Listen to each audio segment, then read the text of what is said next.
Hey, folks, welcome to Free Press Sports with Carlos and Shawn. That is not Carlos Monarz. That is Dave Birkett. I don't know how we upgraded down here in Tampa, Florida, but we managed to. Although Carlos does shave, so at least we have I'll that. shave tomorrow. I'll shave for it's a maybe a post-victory shave. It's a post-victory shave. All right, anyway, we're down here at Raymond James Stadium. The Tampa Bay Buccaneers got physically kind of overwhelmed in the second half. The Lions win 26. That's 4 in a row. They're 5-1 on the year. There's so many stories out of here. I don't even know where to start, Dave. You're the expert with this team. Why don't you take the mic, literally? I'll take it here. Go. Well, look, you said 4 straight wins, not just 4 straight by double digits. The first time the Lions have done that since 1991. Kind of we've been missing here. There you go. First time the Lions have done that since 1991. I think we all know what happened in 1991. That was the year the Lions last went to the NFC Championship game. I don't know if that's going to happen again, but they do have the best record, or are tied for the best record in the NFL right now. Both the San Francisco 49ers and the Philadelphia Eagles lost today. And Shawn, I'll tell you, I think the most impressive thing about the Lions so far is how consistent they've been with some of these victories. I mean, the 49ers lost. They played a good defense, but they played a team that had a backup quarterback. You know, the Eagles, they played a team without their 3 best cornerbacks, and they lost. And this is a Lions team that it doesn't matter who they play, right? Carolina, bad team. They come out, kick their butt. Tampa, much better team. They win on the road, maybe not the most hostile environment, but they're playing really good football on a consistent basis. And that's a hard thing to do in the NFL week in and week out. No, and speaking of this hostile environment, I mean, I don't want to say half the lower bowl because that's an exaggeration, but I would say a third of the lower bowl, at least on one side of the stadium, was Honolulu Blue. There were Lions fans in the upper deck. We could not see the upper deck above us, but I would bet there were plenty of Lions fans there too. It's just, you could hear the "Let's Go Lions" chants in the fourth quarter. This is the third road game now, right? And it's been that way at Kansas City. I wasn't at Green Bay, but it sounded like it was that way at Green Bay. The players have talked about it in the locker room after the game. Dan Campbell has talked about this. Alex Anzalone, who just played great. We can talk about him in a second. But they're talking about, you know, by the way, you see Brad Holmes again high-fiving fans and screaming out "Let's go" and all this sort of thing. But the players feel this. I mean, it's kind of crazy. Yes, it's a road game, but when are they going to actually face a real road game with loud noise where they can't hear? I mean, was it Campbell? I can't remember who after the game was talking about that Baker Mayfield almost had to go into silent cadence. There was so much Lions noise in the fourth quarter. I think maybe not this year at all. I mean, even in the playoffs, because they might have only home games in the playoffs. That's jumping ahead a little bit. But in all honesty, I was joking with somebody the other day, and I said, you know, the Lions are going to end up having, 14 home games just about, because, this wasn't a home game, but there were a lot of Lions fans here. When they go to LA in a few weeks, that's going to be a lot of Lions fans there. New Orleans, Lions fans always travel well there. Some of these, Chicago, there's going to be a lot of Lions fans there. So it's something that give, Lions fans credit. I do think part of it is there is a fear of missing out. Everyone wants to be a part of this now because this team is so good, right? You don't want to miss out on something that you think may be special. And frankly, the Lions, they do have a shot to do something special here. I mean, they are a really good team right now. And you mentioned all the different storylines today. I mean, David Montgomery goes out, Craig Reynolds comes in, delivers the key block. Amon-Ra St. Brown on Amon-Ra's touchdown. Amon-Ra St. Brown, his first game back, huge game, 12 catches, 124 yards. The touchdown that really, all they needed was one touchdown today, but it was the touchdown that sort of started, the end of the day for the Buccaneers there. Anzalone, who you mentioned, I know you wrote about, Alex. He was, obviously his parents were in Israel. We wrote about that a little bit during the week, but his parents were here at the game today. They made it back to Florida earlier this week. The defense played another great game. So things just keep going well for the Lions. And, as we sit here mid-October, I'm thinking about my power rankings for the week. I'll still have the 49ers number 1, even though they lost today. They had some injuries, but the Lions have to be one of the 3 best teams in the NFL right now. I mean, I would say, and absolutely, just the way they're playing. I mean, you could quibble with the schedule a little bit. I mean, Kansas City, we know who they were missing, and I hate to say that. I don't want to Mike Tirico y'all here, but on the other hand, yes, the Lions fans were here. It was not a hostile home crowd, but it's still a road game. It's still not in their stadium. They still have to get on a plane and travel, and you're in somebody else's environs, and that does make a difference. Back to your point about what's bubbling up here for a sec.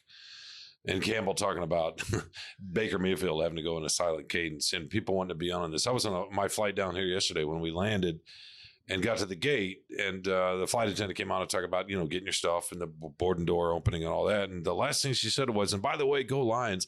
The crowd, I mean, the plane erupted in applause. My hotel had Lions fans. I'm sure yours did. Alex Anzalone, and I want to talk about him for a sec, mentioned after the game that he's been in the league, I think this is his 7th year. He could not recall a fan base traveling like this. He said, expect that out of Philly. It was maybe the Packers sort of, but they don't have the population to travel like this. Maybe Chicago when it was going, Pittsburgh.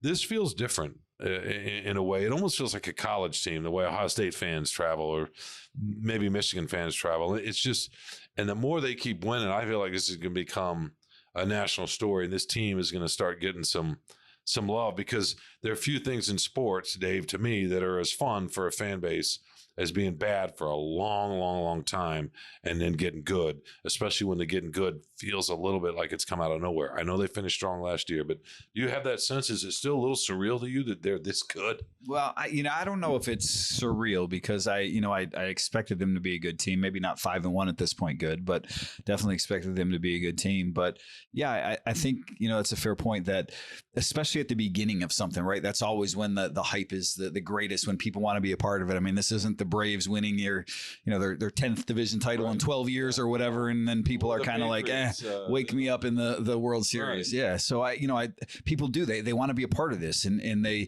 see, for the first time in a long, long time in most people's lives, I think, that are Lions fans, they see a realistic shot for this team to go to the Super Bowl, for being frank. And it's not something you can quibble with right now. They absolutely have a shot. Again, the 49ers, to me, still the best team in the NFL when they're healthy. They're not healthy right now. They lost Trent Williams. They lost McCaffrey today. The Lions, we said last week, were kind of like 49ers light. Well, you know what? They have a better quarterback than the 49ers. Maybe they don't have quite as good a defense, but they got a pretty darn good defense too. And this defense is something that travels. Aaron Glenn has them playing well.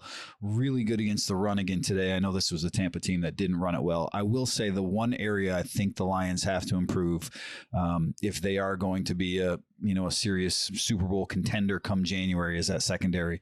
There are a couple instances out there today, big plays that the Bucs had and they couldn't make because Baker Mayfield missed the throw. The one pass that was tipped early in the game by Isaiah Buggs, Mike Evans was wide open down the field. That was going to be a 95-yard touchdown. Right. It was. I mean, Evans, Kirby Joseph had run up. Mike Evans was gone if Baker had made the initial read there and made the throw.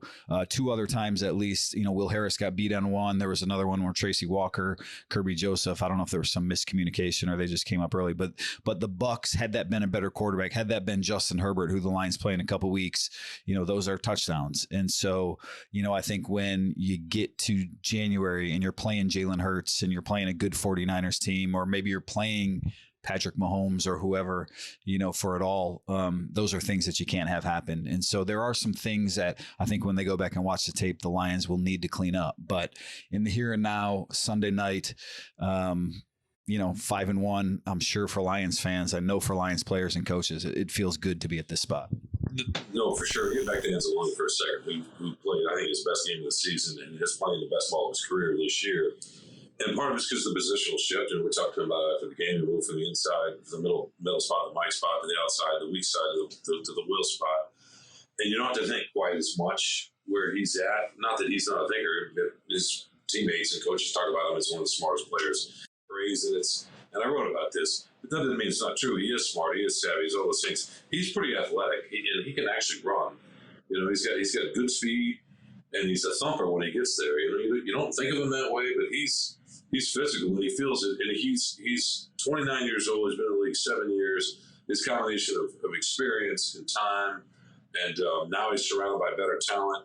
And just he's never felt better physically. And he talked about the Will spot. He feels liberated. He likes to think he can play both. He told me tonight he feels liberated. He's seeing and he's going. And Dan Campbell said, this is his coach. He's going to be biased a little bit. He said, hey, you'd be hard pressed to find another back that playing as well or better, or at least better than he is. Yeah. And I think that when he was signed, what do people think of Alex Anzalone? He was the whipping boy that first year, even a little bit last year when the defense struggled the first half. But the way he's come along, to me, he's a great sort of, not metaphor, but just, you look at him, the whole team's doing that. You're talking about the secondary need to get better. Kirby Joseph maybe won't make that mistake 6 weeks, right? 6 weeks down the road. Maybe they're not going to be the miscommunication. So, they're going to get Brian Branch back. They're going to get Jahmyr Gibbs at some point. I want you to talk about Jameson Williams here in a second. But to me, Anzalone and what he's doing, the team, a lot of the young guys have the chance. You're not going to make all those leaps like he's done in several years in one season, but they're going to be better. I think they're just what they're playing, the way they're playing right now. I think they got another level in them in another couple of months if they get healthy and all things go right. Well, and the young guy on the outside of the offense in particular. Yeah. Look, I think, we've said this. I feel like, I say this frequently, when we talk about the Lions defense is the depth that they have on that side of the ball is unlike, anything that we've seen in recent memory. They may not have Pro Bowlers at every or many spots, but they've got a pretty deep defensive line. Hutchinson didn't do much today, and we didn't, it didn't impact them at all because they played really well against the run. That linebacker unit was really good. And if something happens to Alex Anzalone, guess what? You got Jack Campbell in reserve or Malcolm Rodriguez in reserve, a starting caliber player in the NFL, not playing the same quality. And that's sort of the same thing in the secondary, right? CJ Gardner-Johnson goes down, Tracy Walker steps in. Well, maybe, Tracy doesn't give them exactly what CJ gave them, but, he's more than serviceable, safe. Yeah, he's a good, solid player, right? Yeah. So there's enough talent on that side of the ball to overcome the injuries that they've had, even though, missing Gardner Johnson, missing Mosley, not having Josh Paschal these last few weeks, that's something that can and will hurt them. Offensively, look, Ben Johnson does a wonderful job with the offense. Jared Goff is playing really good football. The offensive line is always a strength, and so that's going to be a constant. You mentioned Jameson Williams. Look, he had a touchdown today, and, good for him, right? That's something that should be celebrated. I mean, it was a nice play on the ball. He turned one way, turned the other, had to turn all the way back around again. So it was one of those plays. The microphone just fell out there, so I hope my yeah, that's okay.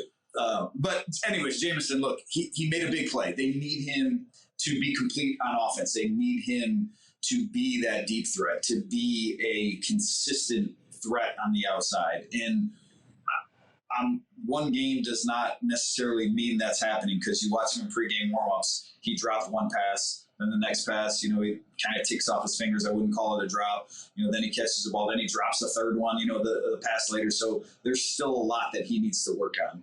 And maybe he gets picked on a little bit because he's the number 12 pick and people expect more, but you should expect more when you're picked that high. And he's loaded with talent, and he's a guy that has to deliver, and they need him to be there. He made that one big play tonight, but really for this offense to be where it needs to be again in January. And I know it's a while till we get there, and that's why, Dan said today, right, they want guys that are sort of like this steady incline. You don't need to go way up right away. But they need Jamo to continue on that track because if he doesn't, bring that, I don't know that they have that deep threat, and they can't really afford to not have him be a part of this offense. No, because as good as the other pieces are, we saw. I mean, today was a good example of Sam Laporta. It was kind of, I hate to say welcome to the NFL, but those are by far the best linebackers he's seen. And it showed. He did not get, he could quiet not. Day? He had a quiet day. He did have one drop. It was funny because he had a drop right after, I want to say right after Jameson had a drop. No, or maybe it was the other way. He had a drop and Jameson had a drop. Yeah, okay. Anyway, it was a back-to-back drops and 45-yard touchdown to Williams. But Laporta, who's really, really good, had a little bit more of a time today because he faced really good linebackers. San Francisco's got to be arguably the best linebackers in the game. Yeah. So there's going to be times like that where you can't just go to Laporta.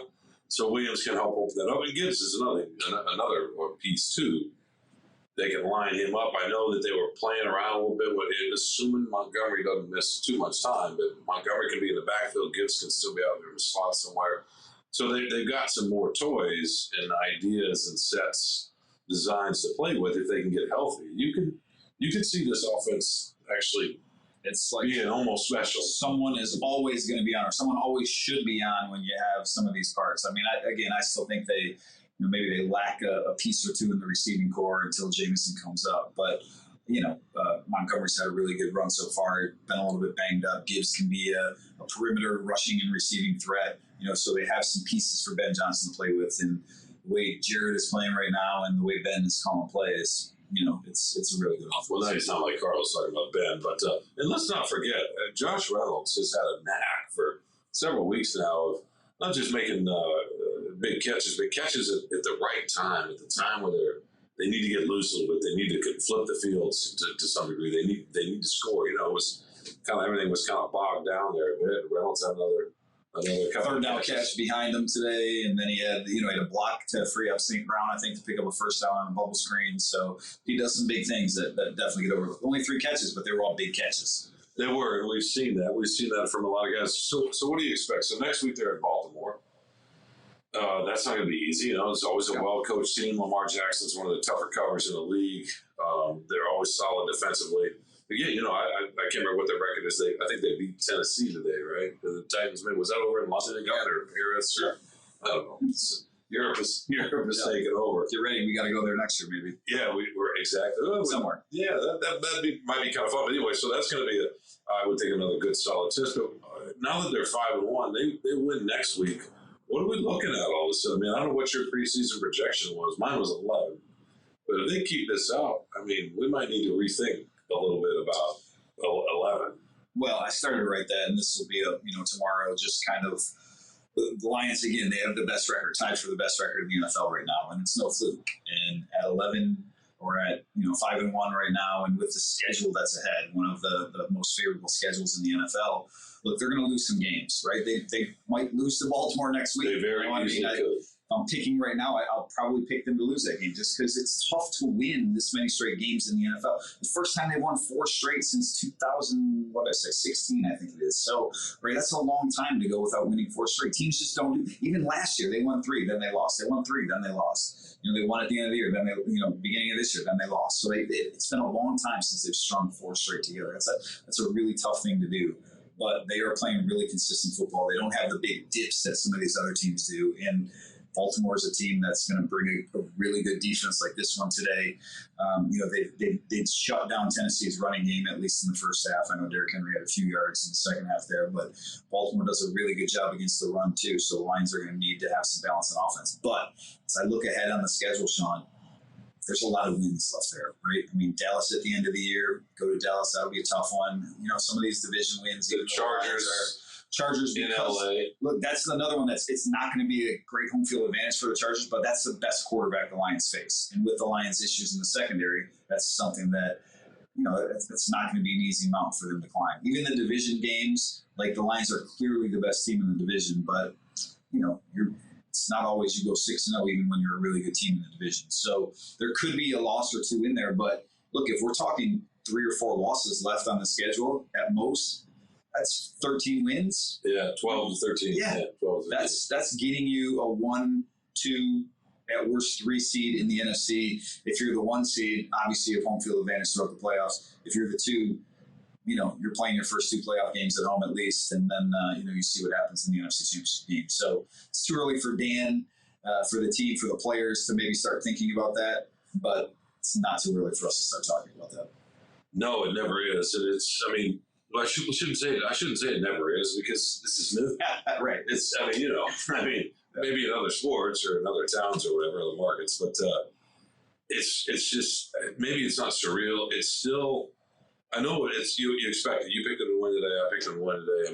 What do we know? But still, they were favored. If I'm not, the odds makers favored them. So I still think there's. I don't want to say this is crazy or anything like that, but it's just you're talking about 6 decades, and I know there were some good years sprinkled in here and there. But they haven't looked like this, Dave. You mentioned 91. I don't think they started this way since 2011, I want to say. It was the last time they started 5-1.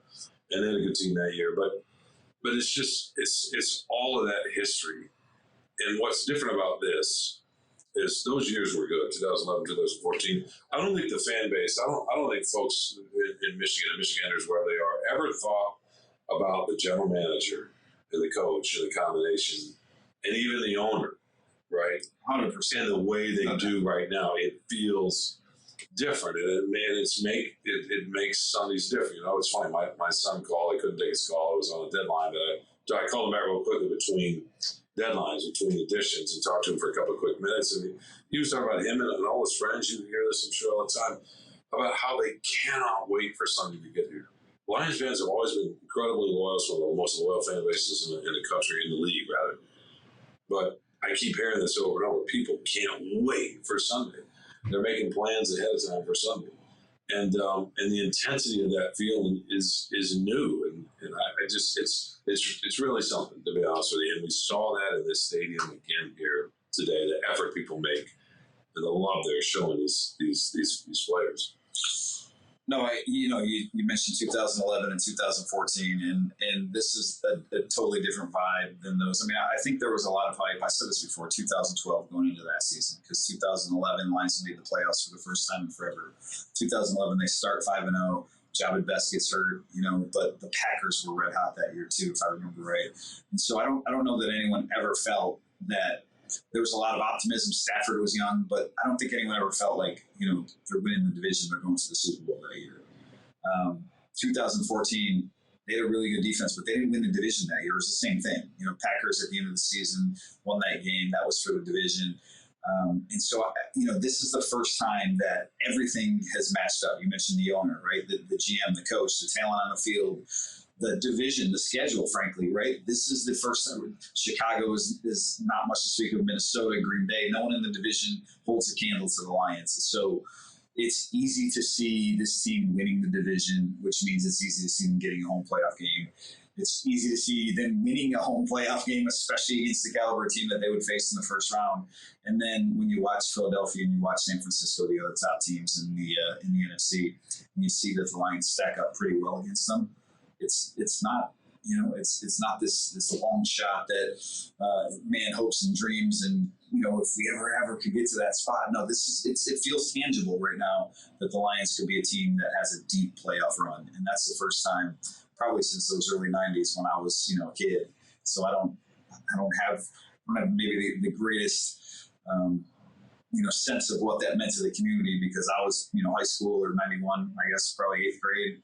So, this is the first time in my adult life that I think this team has given this town that sort of vibe. And I would say, real quick, and I'll finish with this because we want to let you guys go, and you got an early flight to catch, and we still have 6 a.m. 6 a.m. We still have work to do. The 91 team, of course, had Barry Sanders. Yep. The 2011 or 2014 team anyway had Calvin Johnson and Dominican Sue. This team doesn't have a star at the level of Johnson or Sanders or even Sue. What it does have that I don't think any of those three teams had, and maybe the 91 team had more of it, is just the lines, the line of scrimmage on both sides, and the really talent and good play. Maybe not all pros everywhere, but they got young guys with the potential to be Pro Bowlers. They got positions. They got talented positions everywhere. In every position group. They're thin at secondary because of injuries, right? But Brian Branch is somebody I'm talking about. Kirby Joseph maybe down the road, whatever. I mean, Jack Campbell, I know he's got a ways to go, but that feels a little bit different. Is the talent level top to bottom in the depth? I'll just add this before we go. Lomas Brown said something to me the other day where, he said it's the first time that he could ever remember in his lifetime, sort of this feeling for the organization. I said, even 91, like even back when you were playing back then. And he said from the top down sort of vibe that you talked about, that everyone seems to be in unison, where everything is lined up, ownership, GM, coach, players, assistants, that sort of the entire organization. I don't know that was the case in 91 again. I was a kid, so I don't have any real firsthand knowledge of that. But for a player that was at the heart of it, that was a key player for them to say this is the first time in his lifetime that everything lines up like this. That just tells me that, I don't know, maybe this is a special time here in Detroit. It's funny you mentioned Lomas Brown. I was just about to say, he told me a month ago that this offensive line is better than what, and he played on a decent offense. He was a really good player himself. That 91 line before those guys, before Utley and the exactly. They were good, but he said even that line, and it's a different era so far. It wasn't as athletic. He said this line is better. And you see that. The other difference is Jared Goff may not be, an all-pro. He's not Patrick Mahomes or Herbert as you're talking about, but he was certainly better than Eric Kramer was. Not that Eric Kramer was bad, and not even, but that's the other thing. I mean, we didn't even talk about Jared Goff. He's just continues week in and week out, and we can talk about more about him. But his second half today was as good as they couldn't run the ball, and he got in a groove and won them the game in a lot of ways offensively. No, he's playing, I think better than, most people, myself included, thought he would when the Lions made that trade. So you got to give Jared Goff his credit and give him his due because, he's been a big part of the success that the Lions have had. And, frankly, they wouldn't be here without him because you can see Tampa had a really good defense. They do some similar things to the Lions, right? They want to control the ball, and they've got a new coordinator in here, and they got a couple pretty good receivers, but they can't do the same things that the Lions can do on offense. And I think that's because of the quarterback in some ways. So Goff is right; he's not Patrick Mahomes, but he's definitely established himself in that second tier of quarterback, somebody that you can certainly win with and win big with now. And maybe people didn't think that when the Lions made that trade a couple years ago. No, I wrote about this. I read about this. I'll probably write about this again. Every game, he makes 3 or 4 throws. They're like, "Did you see that throw?" Where people in the press box are talking, "Oh, wow, what a ball that was!" Right? I mean, he's not. I mean, maybe he's a game manager or whatever, but on top of that, he throws a nice ball, man. You give him some time, and he can pick you apart in ways that maybe we didn't fully realize when he came here. In any case, we got. We don't want that happening, do we? We got a lot more to talk about. You got a lot to read out there. I want you to come back and read Dave Birkett's coverage, second to none, best beat writer in the business. I can say that. Carlson would say that here if he were. Carlson would say that too if he were here. So come back to freak.com, check out Dave. Check out what we've all done. We got Lions coverage the rest of the week. You will be in Baltimore. I will not be. I've got Michigan State Saturday night. Yeah, exactly. Maybe we can sell that to Michigan fans. Who knows? Michigan State's got a new quarterback. I don't know. Maybe they'll keep it closer. Michigan's rolling too. A quarter, yeah. No, they are. And that's a fun story too. But it's not the Lions. Sorry, Michigan fans. It's just not. Y'all know that. You guys won a title in the '90s. That's not 1957. So, in any case, all right. For Dave Birkett, Shawn Windsor, for the Free Press Sports with Carlos and Shawn. With a pretty good guest star. Yes. Yeah, we will be back later this week. Carlos will join me Tuesday, Wednesday this week, and we'll be back with more. Until then, we'll talk to you.